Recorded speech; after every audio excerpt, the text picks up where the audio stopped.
네, 제가 여러분들에게 두 가지 질문을 드렸습니다. 옆에 있으면 든든하고 의지가 되는 사람이 있는지, 그리고 그 사람이 왜 든든하고 의지가 되는지 물었죠. 그리고 또 한 가지, 이제 우리가 하나님을 만났고 하나님을 믿음을 통해서 이제 어떠한 사람으로 우리가 변화되어 가잖아요. 그런다 할 때 내가 그렇게 변화되어져서 어떠한 사람이 되고 싶은지 두 가지 질문을 드렸습니다. 여러분들, 우리가 사실 하나님을 믿는다라는 것은 나는 변하지 않고 하나님이 변하지 않는 나에게 어떠한 것들을 자꾸 플러스 해주시는 분이라고 착각하는 것 같습니다. 하나님이 나의 문제를 해결해주고, 하나님이 저 사람의 문제를 해결해주고, 하나님이 우리 가족의 문제를 해결해주고, 하나님이 이 세계의 문제를 해결해주고,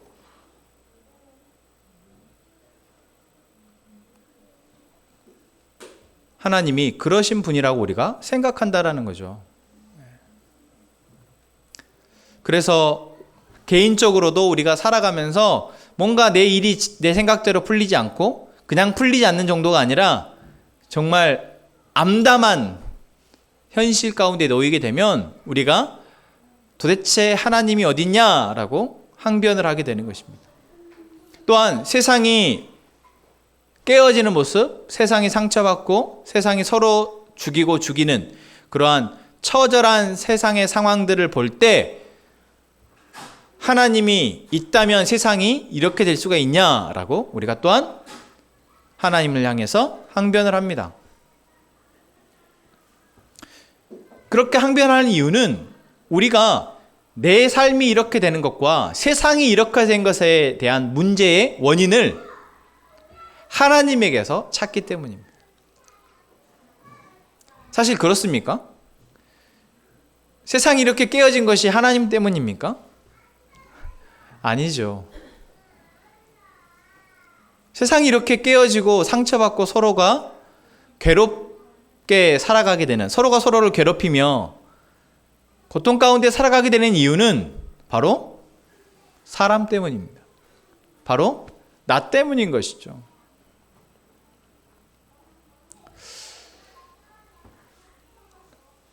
또 이런 말을 여러분 들으니까 괜히 역시 안 되는구나. 또 나보고 변하라는구나. 뭐 어쩌라는 거야. 이런 여러분들의 마음 가운데 그런 마음이 드신다면 죄송합니다. 그러라고 이 말씀을 드린 것이 아닙니다.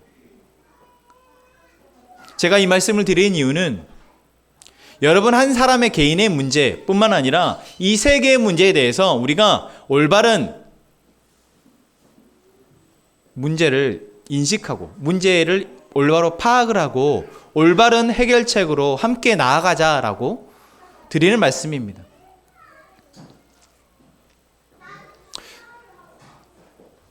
그것을 위해서 우리가 먼저 전제해야 될 것은 이 세상의 문제가 사람 때문이듯 이 세상의 문제를 해결하는 것 또한 사람으로입니다.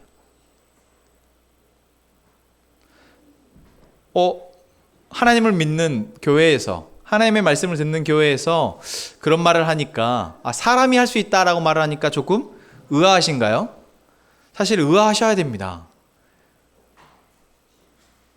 우리는 오직 하나님의 은혜로, 하나님의 사랑으로, 하나님의 계획하신 바대로 살아가는 것이 사실 우리라고 성경에서 배웠습니다. 그런데 그 하나님의 은혜로 우리를 이 세상을 살아가도록 하시는 데 있어서 사용하시는 방법이 바로 사람을 변화시키는 것이다라는 겁니다. 그래서 결국 사람을 통해서 이 세상에 깨어진 죄의 문제, 죄로 인해서 깨어진 문제들과 고통을 하나님께서는 해결하시고자 한다라는 것입니다. 저희가 지난 1월부터 계속해서 창세기의 하나님을 살펴봤습니다. 이 세상을 만드신 하나님에 대해서 살펴봤죠. 또한 이 세상을 하나님께서 그냥 만드신 것이 아니라 철저하게 계획하시고 세밀하게 조절하셔서 만드셨고, 또한 그것을 하나님이 가장 이 모든 피조물들이 아름답고 행복하게 살아가는 목적을 위해서 만드셨다라고 이야기를 했습니다. 그리고 그 목적이 이루어지도록 하시기 위해서 하나님이 사용하신 방법이 무엇입니까? 바로 여섯째 날에 창조하신 사람입니다. 아담과 하와를 통해서 그 하나님의 계획이 이루어지도록 하셨다라는 거죠. 제가 1월 달에 그 이야기를 나누었습니다. 그 하나님의 목적, 하나님의 그 계획이 아담과 하와의 범죄함으로 말미암아 깨어졌습니다. 그래서 우리는 그 깨어짐의 결과로 지금 현재 이렇게 고민하고 고통스럽게 살아가고 있는 것입니다. 그러니까 이 모든 문제의 책임은 누구에게 있습니까? 아담과 하와에게 있습니다. 아멘? 아멘 하면 안 된다고요. 여러분, 아담과 하와에게 문제의 책임이 있습니까? 아니요. 아담과 하와도 우리와 같은 한 사람입니다. 우리가 유혹과 어떤 힘든 상황 가운데에서 잘못된 선택을 하여 죄를 짓듯 어리석은 선택을 하듯 아담과 하와도 그랬던 것입니다.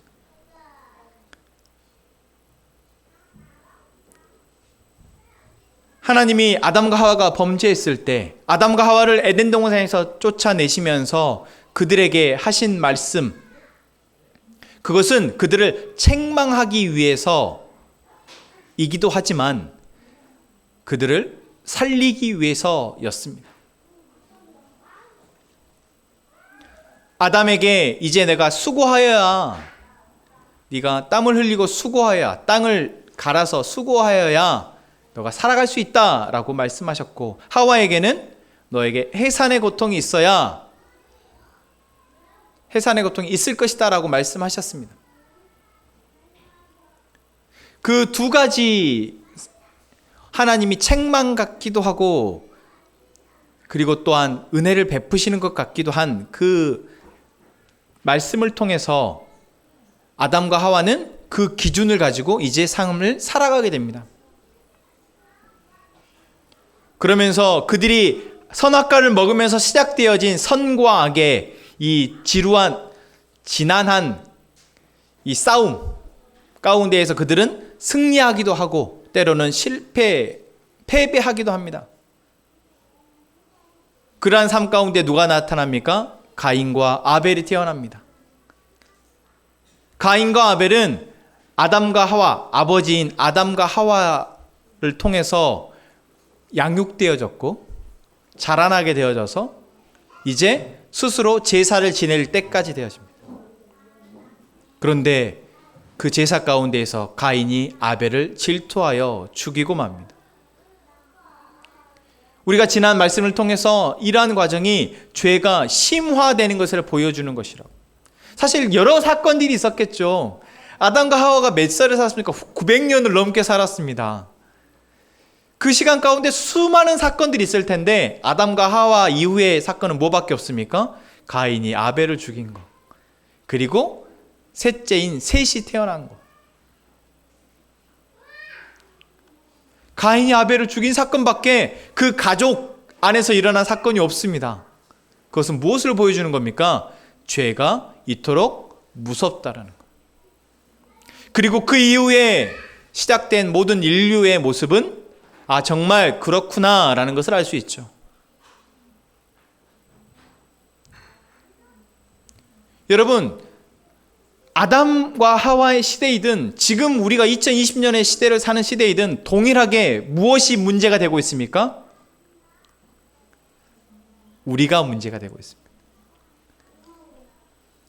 우리가 살아가면서 판단하는 그 판단들이, 내가 옳다고 생각하는 그 판단들이 때로는 선하기도 하지만 때로는 악하기도 합니다. 그래서 이제는 우리가 사람들이 모여서 살다 보니까 자연스럽게 무엇이 생깁니까? 우리 그래도 이 정도는 하지 말자라는 도덕법이 생기게 됩니다. 그것은 그래도 선한 선택을 하자는 어떤 하나의 암묵적인 약속이죠. 그래서 그것을 깨는 사람들에 대해서는 처음에는 그러지 마, 그러면 안 돼 라고 말을 하다가 그 뒤에는 징계를 합니다. 그것이 법이죠. 그래서 도덕법에서 이제 성문법, 법으로 정해지면서 이제 사람들이 처벌을 받기 시작하고 그 처벌을 통해서 사람들은 질서를 알아가고 또한 질서를 유지해 갑니다. 지금 우리가 살고 있는 시대는 바로 그러한 시대이죠. 그래서 여러분들은 선한 사람입니까? 악한 사람입니까를 무엇으로 판단합니까? 죄를 짓는지 안 짓는지. 법적인 죄를 짓는지 않는지와 또는 더 작게는 도덕적으로 야, 저 사람은 저렇게 살면 안 되는데 왜 저렇게 살지? 법은 어기지는 않지만 그 사람의 행동이 함께 살아가기에는 맞지 않다라고 생각하면서 우리는 그렇게 판단을 하죠. 자, 그럼 여러분 어떤 사람입니까? 여러분 옆에 있는 사람들 얼굴 한번 봐주시죠. 여러분 옆에 있는 사람은 선한 사람입니까?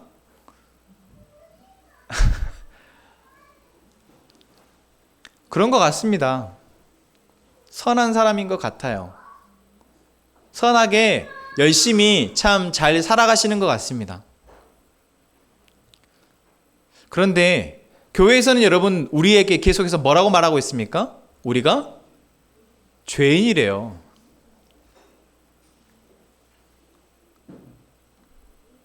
여러분 우리를 보고 성경은 죄인이라고 말하고 있습니다. 선하다는 사람, 선한 사람에게 죄인이라고 말하는 것이 여러분들에게는 어떻게 들려지십니까?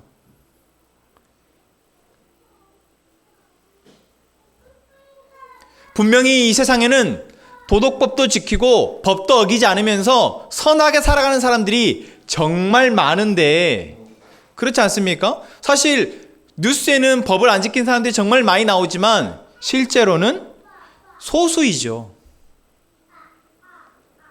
소수의 사람들이 법을 어기고요. 소수의 사람들이 도덕을 어기며 살아가지 대부분은 선하게 살아갑니다. 그 이유가 그래도 다른 사람 눈치를 봐서 이든 또는 자기 안의 양심의 때문이든 대부분 선하게 살아갑니다. 그런데 왜 세상이 이렇게 깨어지고 고통 가운데 살아가고 있냐라는 것입니다.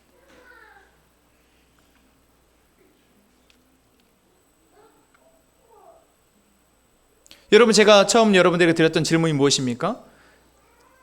여러분이 의지할 만하고 든든한 사람이 옆에 있냐라는 것입니다. 어디 있다라고 생각하신 답하신 분 손 한번 있으십니까? 든든하고 의지되는 사람 절반이 드시고 절반이 안 드셨는데 그럼 여러분 없다면 여러분은 지금 스스로의 힘으로 여러분의 삶을 근근히 살아가고 있는 것이죠. 그래도 내가 힘들 때 의지할 사람, 그래도 내가 힘을 빌릴 수 있는 든든한 사람이 있는 것과 없는 것은 너무 차이가 큽니다. 그런데 아마 길거리 나가서 여러분들이 믿고 옆에 있으면 든든하고 의지되는 사람이 있습니까? 라고 물어보면 몇 명이나 네, 저는 있습니다 라고 대답할까요? 저희가 소수이긴 하지만 아마 절반, 많이 봐줘야 절반 정도일 것입니다. 다시 조금 더 이야기를 진행하면 우리가 이 세상이 이렇게 깨어지고 상처받고 또한 한 개인들이 내 삶이 정말 쉽지 않다, 어렵다, 정말 힘들다라고 말하면서 살아가게 되는 것은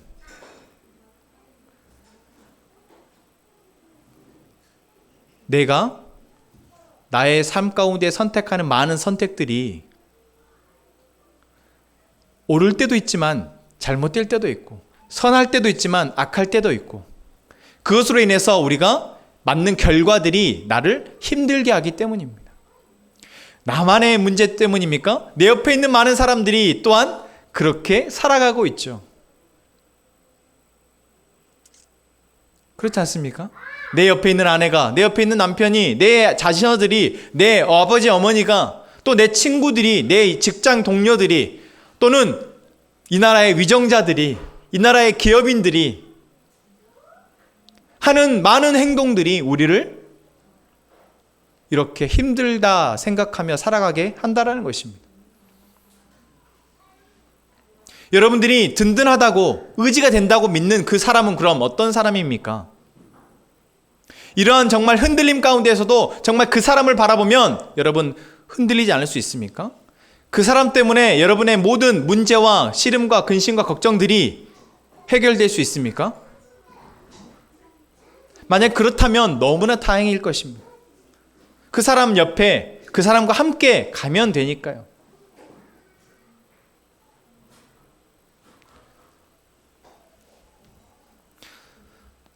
만약에 그렇지 않다면, 아니 대부분 그렇지 않을 텐데, 여러분 우리가 그럼 어떻게 살아야 하냐라는 것이죠. 이렇게 계속 살아가는 것이 그냥 인생일까요? 그냥 이렇게 살아왔던 대로 나는 내 삶 최선을 다해서 고민하고 선택하고 저 사람들도 그렇게 하겠지라고 생각하며 살아가다 그냥 그렇게 생각대로 안 돼서 당하는 고통들을 다 경험하고, 나 문제뿐만 아니라 나와 함께하는 사람들의 어리석은 선택으로 인해서 내가 상처받고 고통당하는 그러한 삶을 계속 우리는 그냥 그렇게 살아가야 하냐라는 것입니다. 하나님은 우리를 그냥 그렇게 살아가도록 내버려 두실까요? 성경은 그렇지 않다라고 우리에게 말하고 있습니다. 성경은, 하나님은 절대 그렇게 우리를 내버려 두지 않으신다라고 말씀하십니다.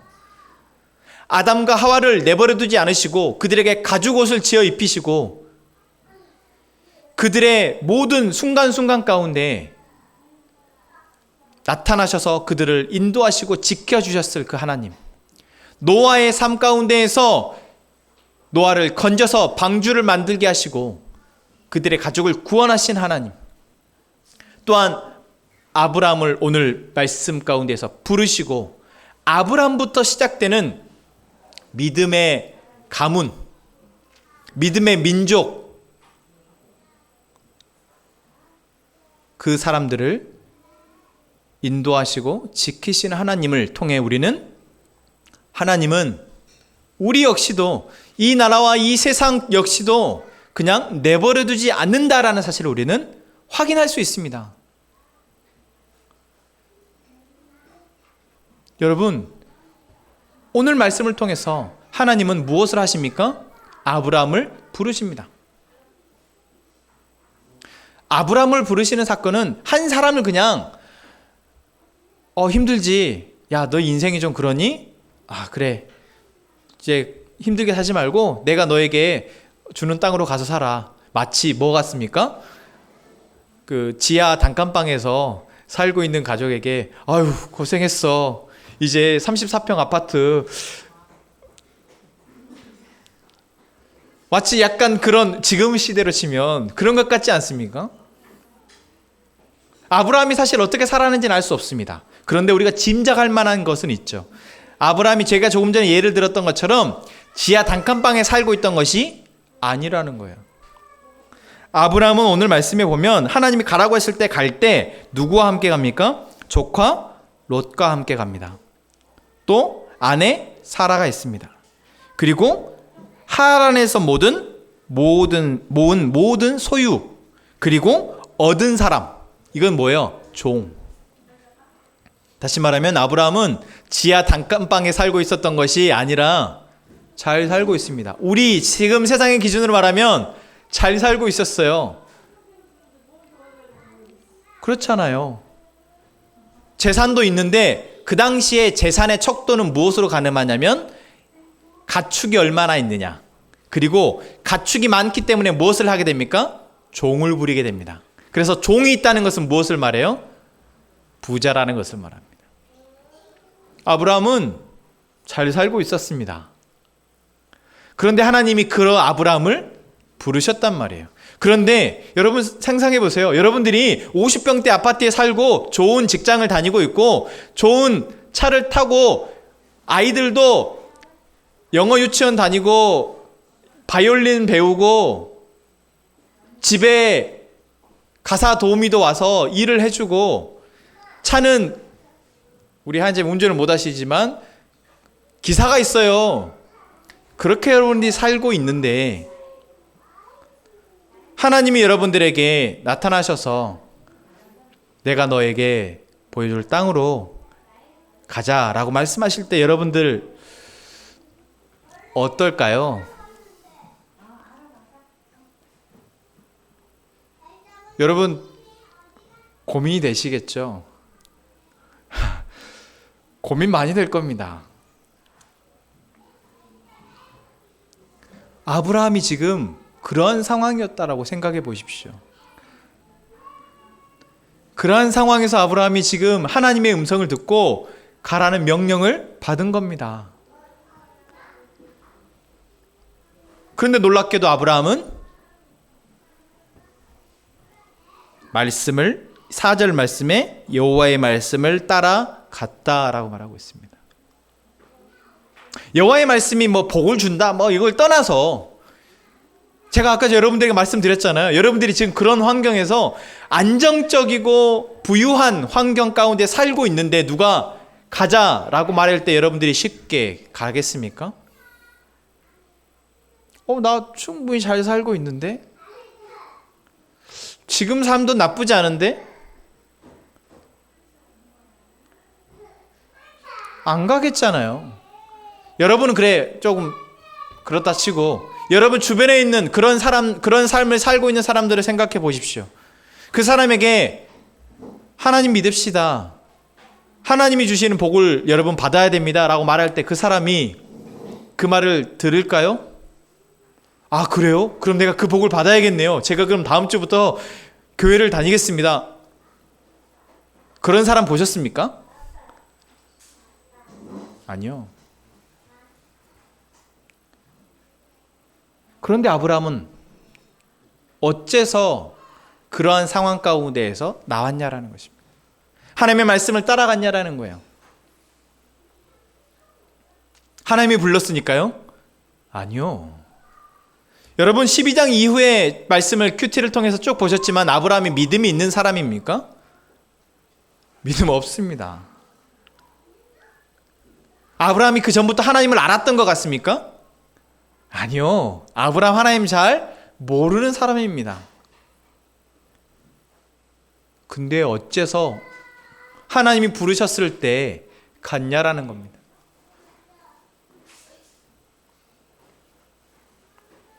짐작해 볼 수 있습니다. 우리의 상황을 생각했을 때 누군가가 나에게 어떠한 이야기를 했을 때 그 말이 내게 들려진다면 지금 나의 상황은 어떻다라는 거예요? 그 말을 필요한 말로, 내게 필요한 말로, 내가 그 말을 듣고 움직일 말로 여길 만한 상황이다라는 거죠. 겉으로 보여지는 상황은 아브라함이 부유하게 살아가고 있었지만 아브라함의 심령 가운데, 아브라함의 내면 가운데에는 하나님이 말씀하셨을 때 그 말씀하신 것을 들을 수 있는 마음의 상태였다라는 것이죠.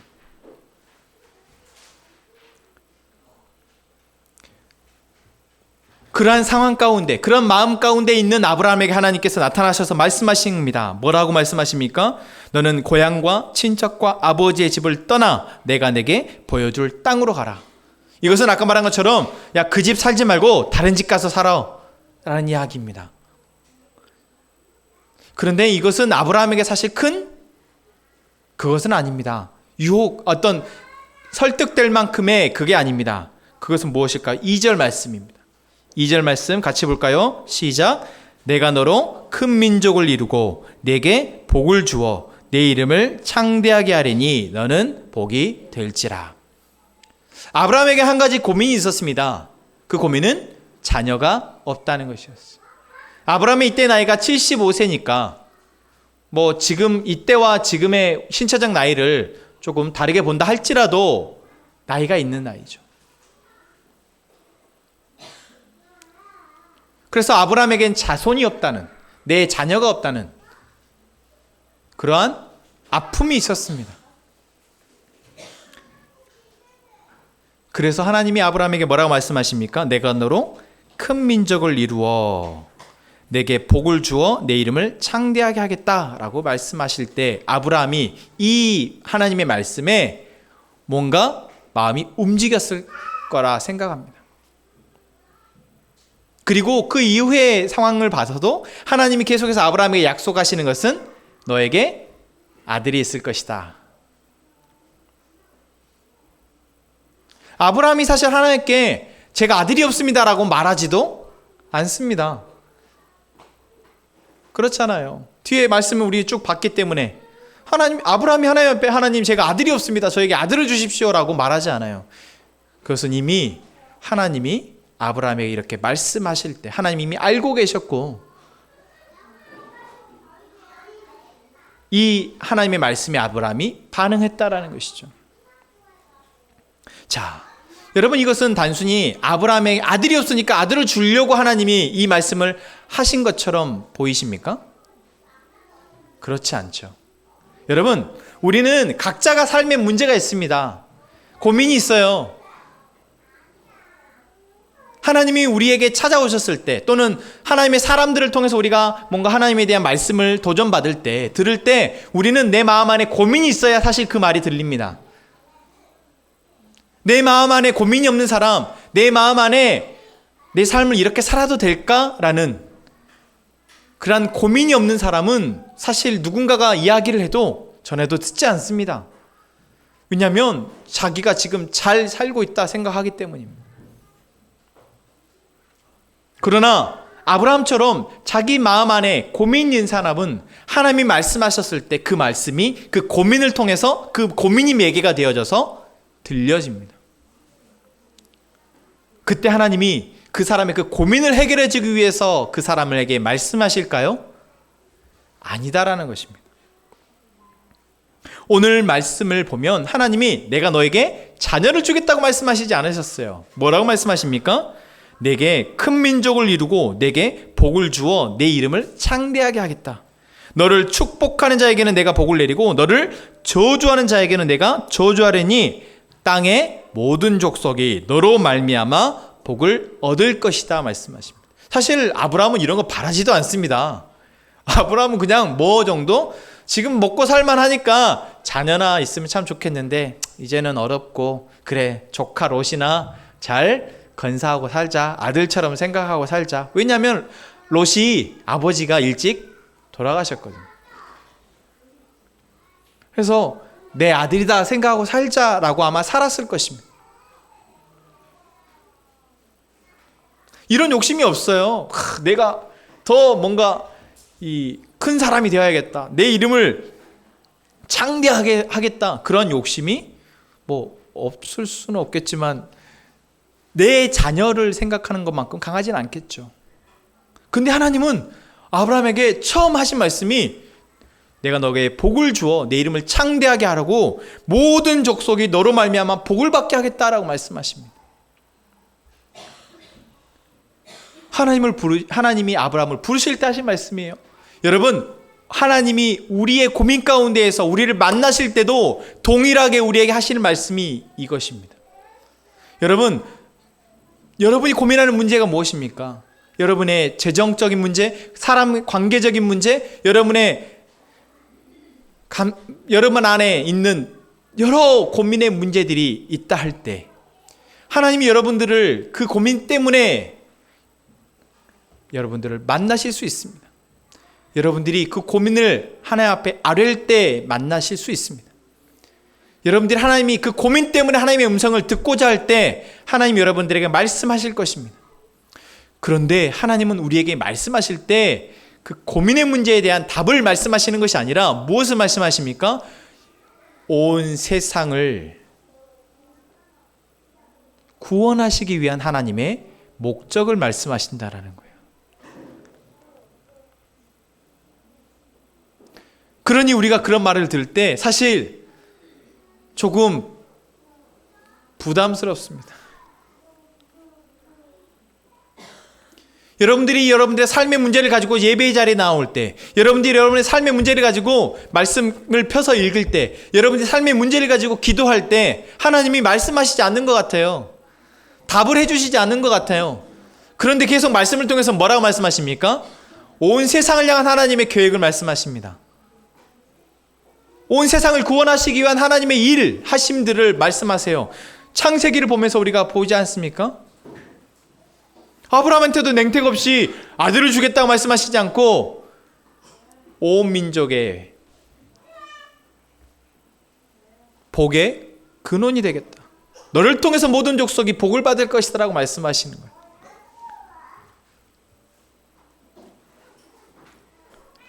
왜 이렇게 말씀하실까요? 하나님이 왜 이렇게 말씀하실까요? 우리가 작년의 말씀을 통해서도 이런 이야기들을 나누었습니다. 결국 한 사람을 통해서 죄가 세상에 들어왔듯 한 사람을 통해서 그 죄의 문제를 하나님께서 해결하시기 때문입니다. 가장 먼저는 예수 그리스도를 통해서 모든 세상의 죄의 문제를 해결하셨지만 그 예수 그리스도를 통해서 해결되어진 모든 세상의 문제들을 믿는 사람들을 통해서 이제 이 세상의 문제들을 하나님께서는 조금씩 하나님의 방법으로 회복하기를 원하신다라는 것입니다. 그래서 아브라함을 부르셨습니다. 보세요. 아브라함 이전까지는 하나님이 한 개인을 부르셨던 사건이 언제 있습니까? 노아입니다. 그런데 노아에게는 그냥 방주를 짓도록만 하시죠. 그래서 노아의 가족으로 해서 다시 인류가 시작됩니다. 그 이후에 바벨탑 사건을 통해서 하나님이 죄의 문제를 해결하시기 위해서 하신 방법은 사람들을 흩으시는 것이었어요. 마치 어떤 마음이냐면 얘네들이 가만히 놔뒀더니 안 되겠구나. 그래서 일단 얘들을 언어를 흩어서 이들이 모여서 딴짓거리 하지 못하도록 악한 생각이 더 심화되지 않도록 하나님께서 흩으세요. 그리고 나서 이제 하나님이 뭐 하시는 겁니까?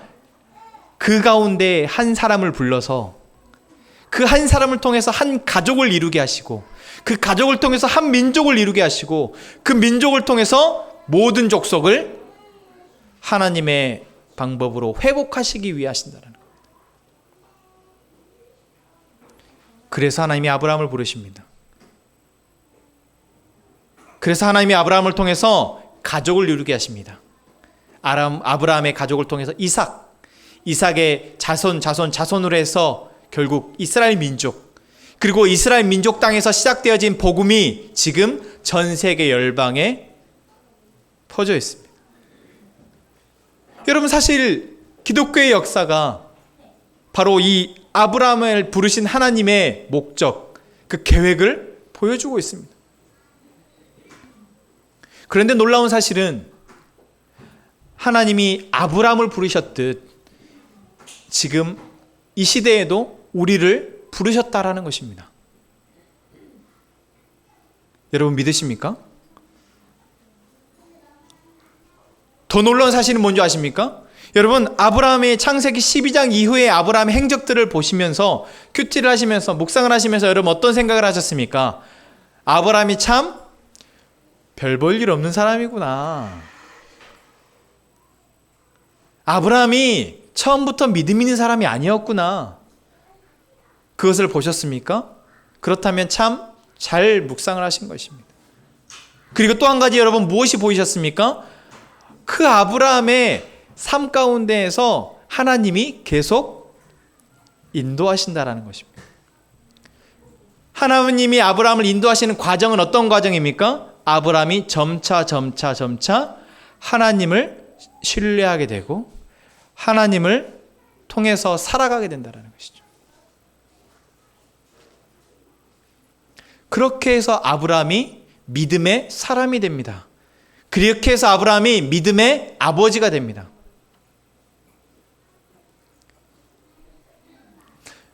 아브라함이 이삭을 번제로 드린 사건 여러분 기억하시죠? 우리 유양심 자매님도 단톡방에서 그 질문을 하셨습니다.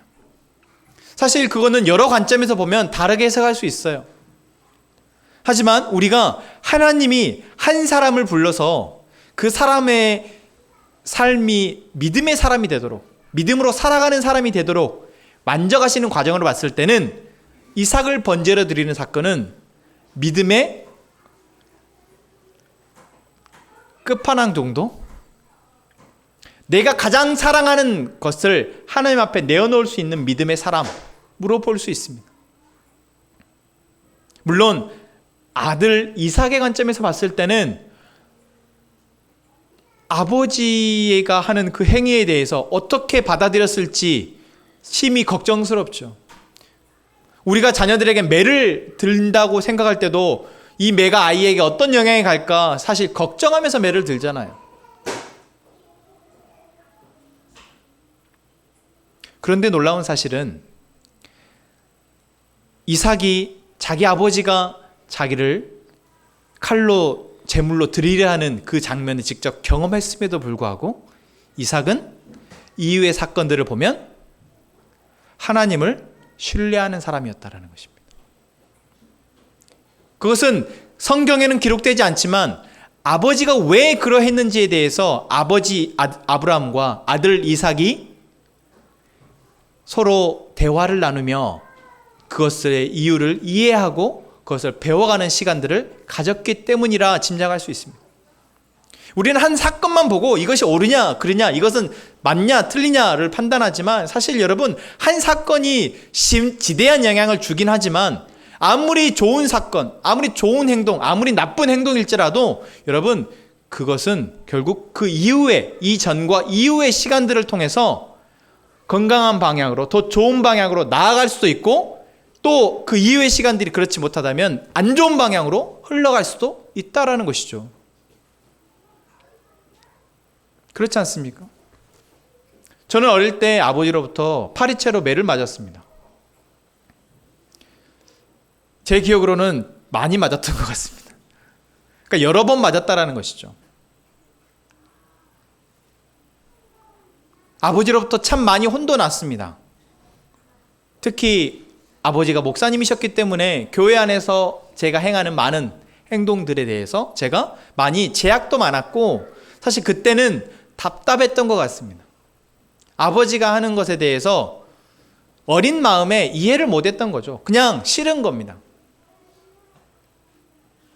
그러나 제가 중학생이 된 이후에 아버지는 제가 매를 든 적이 없으셨고 아버지와 함께 이야기를 할 수 있게 되었을 그 시기에 아버지와 함께 운동을 하고 아버지와 함께 매주 토요일마다 목욕탕을 가서 그런 시간들을 보내고 또한 아버지와 함께 제가 이제 어느 정도 신앙에 대해서 이야기하게 될 때는 아버지와 함께 그런 대화들을 나눴던 기억이 있습니다.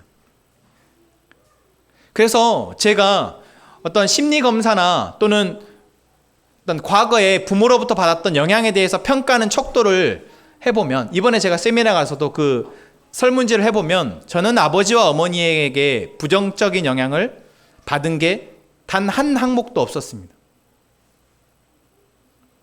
아버지 어머니가 저에게 항상 옳은 일을 해서일까요? 항상 좋은 아버지였을까요? 아니요, 그렇지 않습니다. 지금도 제가 잘 떠올려 보면 아버지로부터 받았던 부정적 기억, 어머니로부터 받았던 부정적 기억이 참 많습니다. 그러나 그 모든 기억 또는 그러한 사건들은 그 이후에 우리가 어떠한 과정들을 거치느냐에 따라서 지금 저와 같이 현재 저에게 아버지 어머니가 했던 것에 그 어떤 것도 현재 저에게 부정적인 영향을 미치는 항목이 없더라는 것이죠. 여러분 하나님이 아브라함을 그냥 불러가지고 자, 너 이제부터 가나안 땅에 살아. 이 땅 참 좋은 땅이야 라고 하나의 사건으로만 했다면 그것은 지금과 같은 놀라운 이스라엘 민족이 나오지 못했을 것입니다. 그러나 하나님은 그렇지 하지 않으시죠. 한번 부르신 것으로 끝내시는 것이 아니라 아브라함의 삶의 과정 가운데에서 마치 아버지가 아들과 대화를 나누듯, 아버지가 아들과 관계를 통해서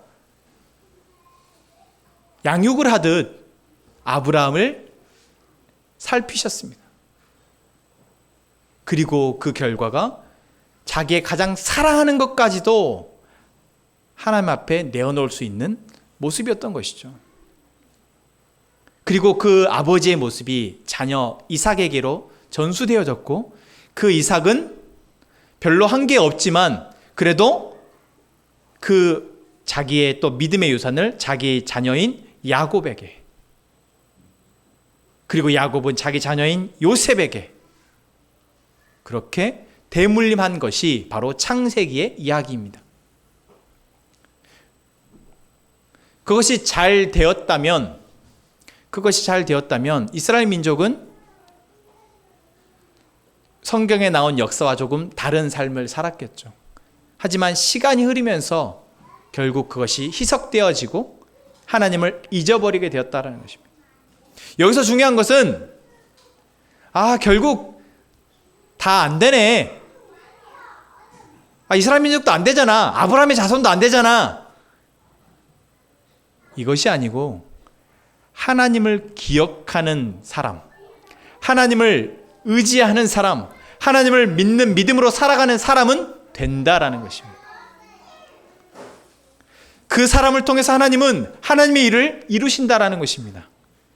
그 사람으로 시작되어진 가족은, 아버지가 그렇게 하나님의 믿음으로 살아가는 가족은, 어머니가 그렇게 하나님의 믿음으로 살아가는 가족은, 그래서 실수하고 뭐 하더라도 계속해서 하나님의 말씀을 통해서 자기의 삶을 돌아보고 반성하고 살아가는 가족은 하나님의 복의 주인공이 된다라는 것입니다.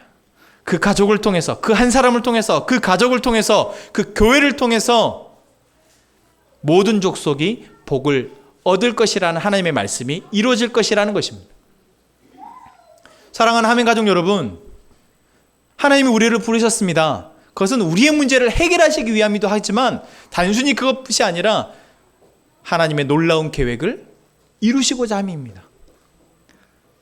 나 한 사람의 문제가 아니라 나와 내 가족, 나의 일가 친척, 그리고 이 사회의 모든 문제를 하나님이 해결하시고자 한다면, 여러분, 지금 내가 그것을 다 해결할 수 없는 믿음의 사람이라 할지라도 우리가 그것을 바라고 계속해서 나아갈 수 있었으면 좋겠습니다. 아멘. 그런 마음으로 함께 우리가 우리 주제 전능하신 나의 주 하나님이라는 찬양하면서 정말 그 고백으로 함께 찬양하기 원합니다.